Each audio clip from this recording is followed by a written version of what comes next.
శ్రీ పొన్నం ప్రభాకర్ గారు, అనిత గారు and triple R గారు. సార్ సార్ ముందుగా ప్రసాద్ గారికి జన్మదిన శుభాకాంక్షలు.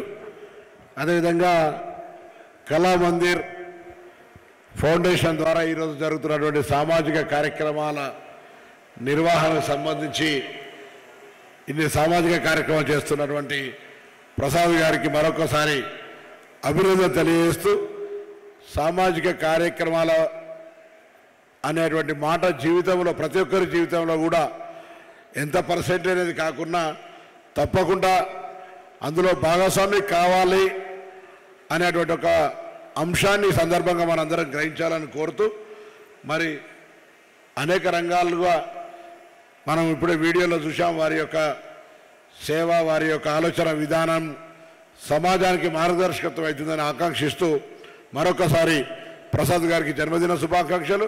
అదేవిధంగా ఫౌండేషన్ ఎటువంటి మెరిట్ స్కాలర్షిప్ కావచ్చు లేదా స్వచ్ఛంద సంస్థల నిర్వహణకు ప్రోత్సహించే విధంగా అందులో మంచి బాధ్యతలు మంచిగా నిర్వహిస్తున్నటువంటి వాళ్ళని అభినందించడం అనేటువంటిది మిగతా సమాజానికి మార్గదర్శకత్వం అవుతుందని ఆకాంక్షిస్తూ అందరికీ నమస్కారం చెప్తూ సెలవు తీసుకుంటాను. Thank you sir. మాన్య మంత్రివర్యులు అనిత గారిని మాట్లాడాల్సిందిగా కోరుతున్నాను. గౌరవనీయులు